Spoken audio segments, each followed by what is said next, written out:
So now you should be at the back of your page because we finished with this page here. So if you turn it over, I would like for you to read through example 3 and try to answer these questions, connecting it to what we did with the formulas for area to this new idea here with these two identical things here. Once you have gone through it and thought about it, then check back in to see if your answers match up with mine. If you are back with me, it means you have finished example 3 and you are ready to see if you are correct. So when we look at the first diagram, what does L represent? That's going to represent length. A lot of times in our formulas, they use a variable that's the first letter of the word that it stands for. So this would be the length of our shape. The W is standing for the width of our shape, and this is the height of our shape. Then they talk to us about volume. You learned about volume in 5th grade and learned that formula is length times width times height. You'll often see it written juxtaposition, just V, volume, equals LWH, length times width times height, gets the volume right. Then it said, what number can we substitute for the L in the formula and why? And when I think of substituting numbers, I like to go back to our old trusty friend, Andy Reid here. And it would be like he is substituting a player out. So he's saying, L, get out. 52, get in there. So when we substitute letters for numbers, think about a coach who is just subbing somebody out for the same position. So when we're talking about subbing out for L, that's since we know the formula, what number can we substitute for L in the formula and why? So here's L. So over here, this is the same position as that. So that means that we can sub out 6 for L. So what number? 6. Why? Because it is the length of the prism. This is called a rectangular prism. It's a 3D shape. When it's not exactly a cube, if it's rectangular shape, then we call that a prism, rectangular prism. Then it said, what other number can we substitute for L? Well, none. There is no other number that we can substitute because the only length of this shape is 6. There's no other options. So that's kind of a trick question. What other number? None. Why? Doesn't ask us why, so we'll just say none. What number can we substitute for W in the formula? Since W is right here, the position that's the same would be 2. So 2, why? Because it is the width. And if you don't have these right, just fix it so that you can solve it for your homework tonight if you're asked something like this. What number can we substitute for the H in the formula? Again, here's H. Here's the position, the number that corresponds to that position. So we would substitute 8 in there, and it doesn't ask us for Y on that one. So now it says, determine the volume of the second right rectangular prism by substituting the letters in the formula with their appropriate numbers. So when we know that volume equals length times width times height, when we're trying to find the volume, we substitute in 6 for our length times 2 for our width times 8 for our height. So then you just solve it using order of operations. Any parentheses? No. Any exponents? No. Multiplication or division? Yes. We'll do those left to right. So we have 6 times 2 is 12. 12 times 8 is 96. So our volume equals 96. And then the label would be centimeters cubed, because what volume is doing, unlike area of covering the shape, since volume is a 3-dimensional measure, it's telling us how many cubes it would take to cover or to fill this box. So if you are a packing manufacturer and you have a big Amazon box like that, how many cubes, and you're sending Rubik's cubes, how many Rubik's cubes boxes could you fit inside this bigger box? That would be its volume. You could fit 96 centimeter cubes. So 96 cubes that are a centimeter by a centimeter inside of that box. All right, so now that we've done that, you're going to go ahead and do exercise 3 here. Again, it's very similar to the front side of the page where you're talking about the length of the rectangular prism. Let's make this rectangular prism A.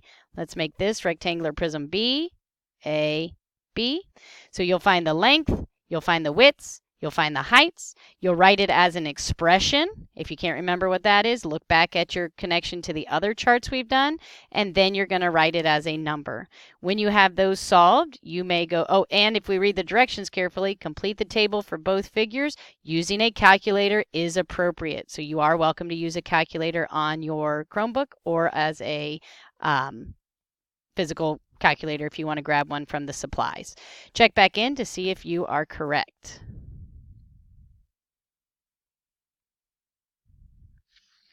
If you are back with me, it means you have your answers already written in here, and you are ready to check if you are correct. So we have 12 as the length, 5 is the width, and then our height is 15. So that expression would be 12 times 15, 5 times 15. Really challenge yourself to be utilizing those dots now instead of X's, and then finding that actual amount. I simply use my calculator. 12 times 5 times 15, 900 units cubed. Again, make sure you are utilizing those labels. I will expect to see those labels on your homework. So the volume of this rectangular prism, that means it could take 900 cubes to fill this box right here. For this one, we have a length of 23, we have a width of 4, and a height of 7. So our expression is 23 times 4 times 7. Then to solve it, 23 times 4 times 7, we get 644 centimeters cubed. This is a specific amount or specific measurement, so our answer should be in centimeters cubed. We're going to do a few more things, and I just want you to write these answers at the bottom of the page that you have.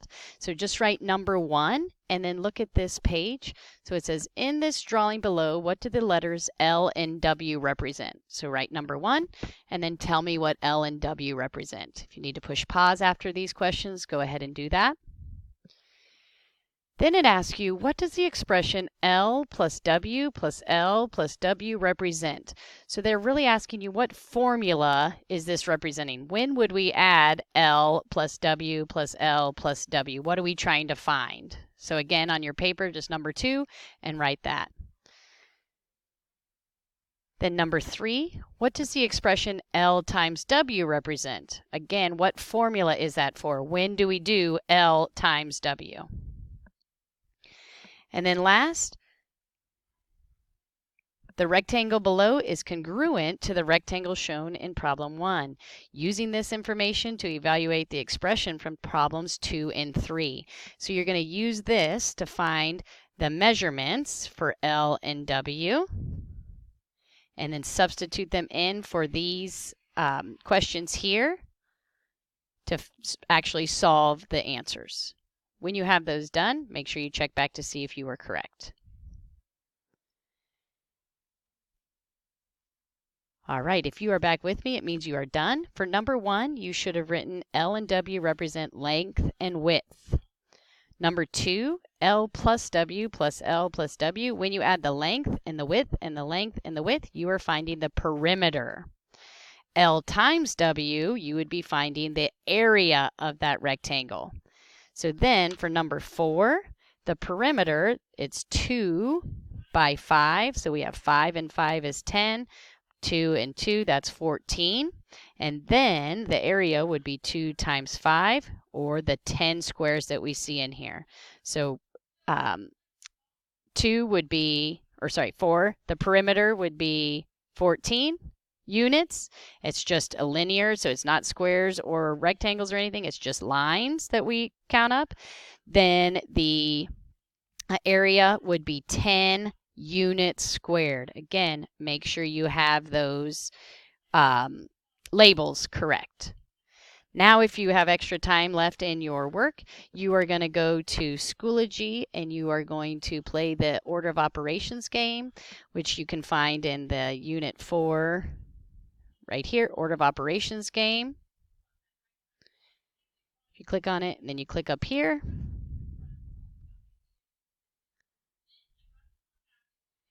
then you push play, it'll take you to a fun game.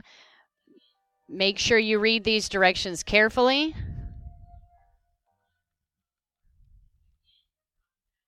Make sure you read these directions carefully so you understand how to do it, and then go ahead and start working that. If you need dry erase materials or a scrap piece of paper to solve them, that's what I would suggest you do. Again, read these directions to show how to find it. If you get bored with that, you can go to gregtangmath.com and play Espresso. That's good practice for these order of operations problems.